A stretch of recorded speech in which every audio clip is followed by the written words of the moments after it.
Hi, Mystery Recapped here. Today, I'm going to explain an action crime movie called Bodies at Rest. Spoilers ahead. Watch out and take care.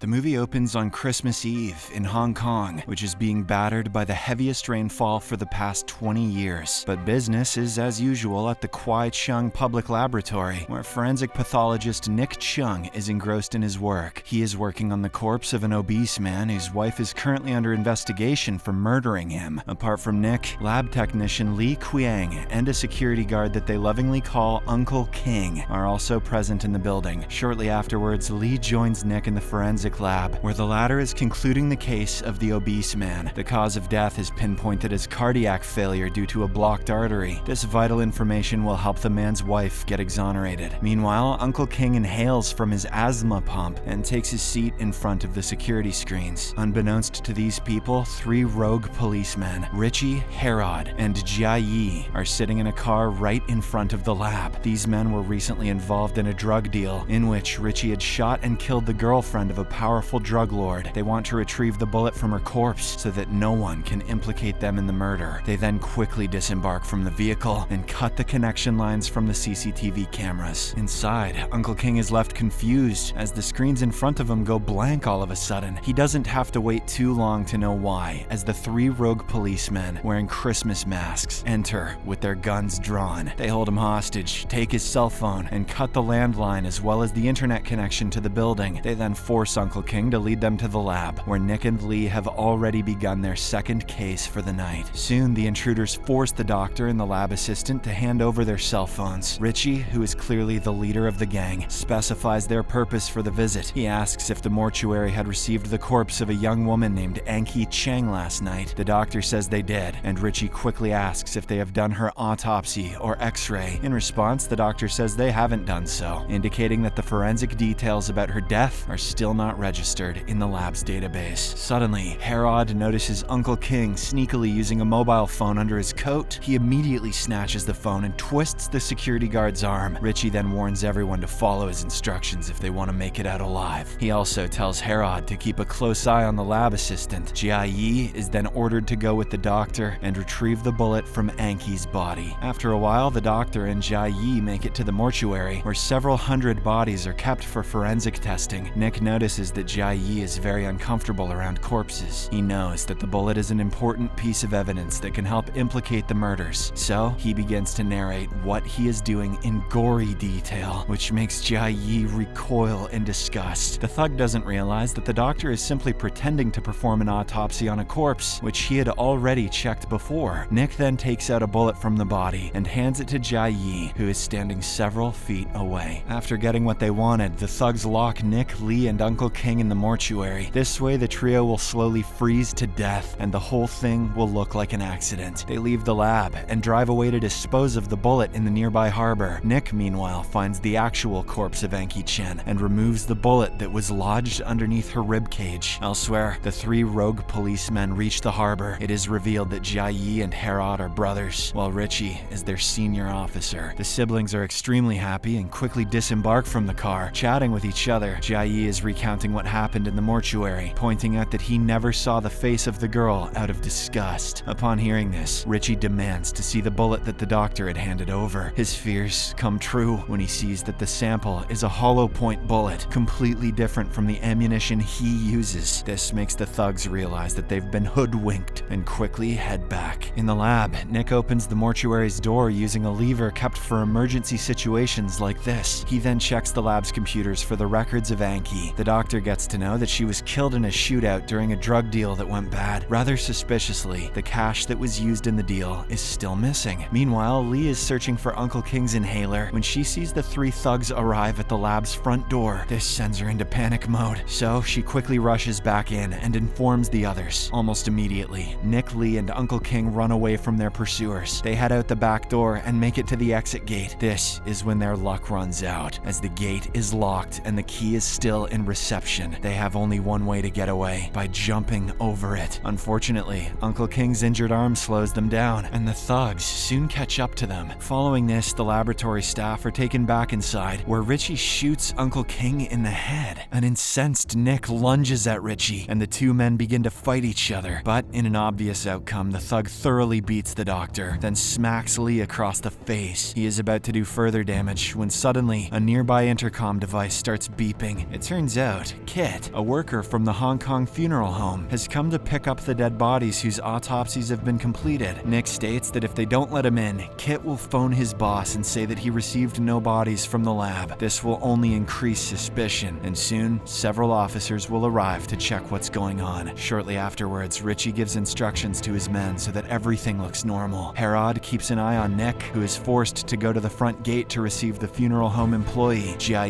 meanwhile, takes Lee to the mortuary, where he once again starts getting queasy. In the lobby, Nick lets the funeral home employee enter inside and begins loading the corpses using an electric crane. Kit seems to be in a jolly good mood, and it is obvious that he has been drinking a bit. He is quite chatty and starts roaming around the lobby mindlessly. Nick uses this opportunity to deliberately cut his finger and write an SOS message on the sheet that is covering one of the corpses. Unfortunately, when Kit comes to take the body, he has a flask of alcohol in his hand. He accidentally drops a little bit of alcohol on the covering, which wipes out the SOS message. It's a Christmas miracle for the bad guys. The doctor is now forced to let go of the man who could have helped him get out of this dire situation. Back in the mortuary, Lee uses her martial arts skills to knock out Jia Yi. She then steals his gun and heads out towards the lobby. Meanwhile, Herod is also headed towards the spot to check on his brother and the captive, but Lee spots him first and fires a bullet into his abdomen region. The thug then falls to the floor, giving her time enough to escape. Shortly afterwards, Lee reaches the lab where Nick is currently being held hostage by Richie. She immediately points her gun at the thug and tells him to drop his weapon. Nick also takes his phone and dials 999, which is the number to Hong Kong's emergency services. Unfortunately, their luck runs out once more as both Jai Yi and Herod arrive at the lab. It turns out that the latter had been wearing a Kevlar vest, which helped him survive the gunshot. Jai Yi, on the other hand, is injured but fully conscious. The thugs then force the doctor to cut the 999 call before he can even utter a single word. Herod is so incensed that he is about to shoot Lee in the head, but his boss stops him. "You can't kill that one. He's a main character." Following this, the scene abruptly shifts, and we see that Nick and Lee are now being forced to operate on Enki Cheng's corpse. The doctor has already taken out the bullet earlier, so he now comes up with a credible-sounding excuse. He makes an incision on Enki's back and declares that the bullet actually went through her body. However, their conversation is suddenly interrupted when the lab's intercom device beeps. It is revealed that two policemen have arrived at the lab's gate because they had earlier received a 999 call. This time, Richie takes matters into his own hands and instructs his men to dress up as the lab's staff. This also forces them to take off their masks and reveal their true identities. Initially, all seems to be going well for the thugs. As they show the cops around the lab, Richie confidently tells them that everything is fine, while Jai Yi forces the doctor and the lab assistant to act normally. But things start going south when one of the cops notices a bullet shell along with broken shards of glass nearby. In a sudden burst of activity, the two cops draw their guns on Nick and Herod. They are not sure what's going on, but suspect something fishy. One of the cops begins to question Nick, when suddenly, Herod also whips out his gun. Soon, the entire lab drowns into chaos, with multiple shots being fired in every direction. Richie manages to run away from the spot, while his men engage in a scuffle with the cops. Eventually, the thugs overpower their opponents, and Herod shoots the cops dead. But soon after, Nick uses the corpse-loading crane to suddenly choke Herod to death. This allows Lee to run away, while Nick stays behind to keep the thugs distracted. Soon afterwards, Richie returns to the lab and sees that one of his men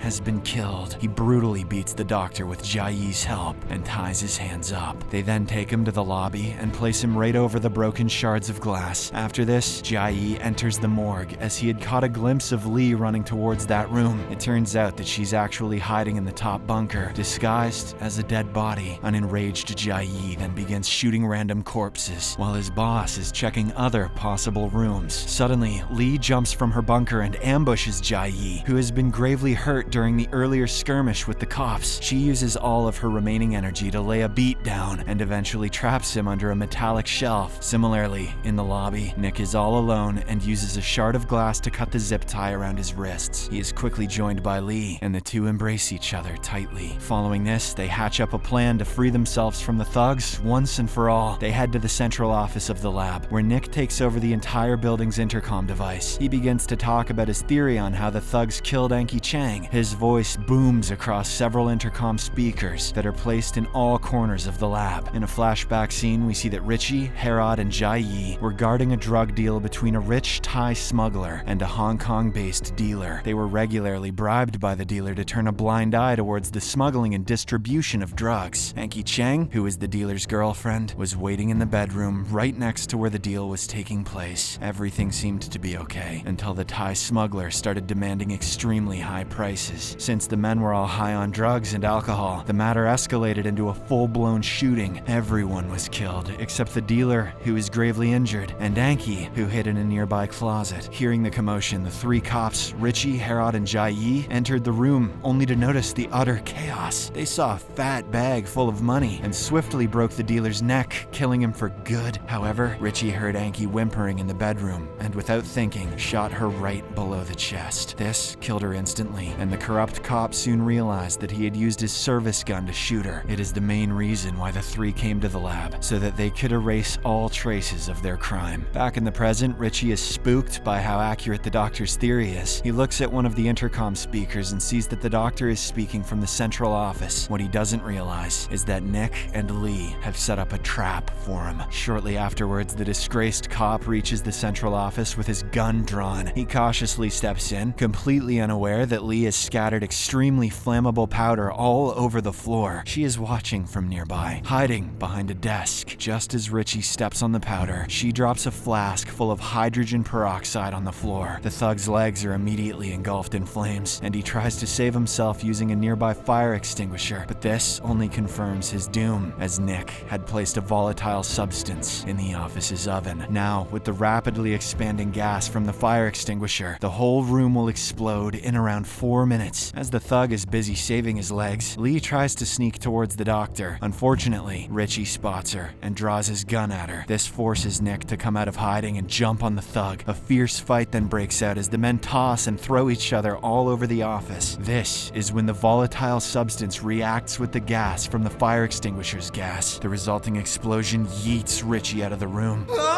while the doctor and the lab assistant duck behind a desk. In the aftermath, the thug slowly gets back to his feet, his gun drawn. Nick and Lee also get their wits back, only to see that the villain is aiming at them. Everything looks doomed until Nick takes out a bullet from his pocket. Richie realizes that this is the same piece of evidence for which he had come to the lab. Suddenly, Nick tosses the bullet in Richie's direction, and the latter tries to grab it. The thug doesn't realize that he is standing on the edge of the office's balcony. In his desperation to catch the bullet, he falls to the floor below and succumbs to his injuries. On the other hand, Nick and Lee jump out of the office just before the whole place is engulfed in fire. The film ends as the police arrive at the scene, and we see that Nick and Lee are both alive. Subscribe for more videos like this, turn on notifications, and leave a like to help the channel out. Thank you for watching.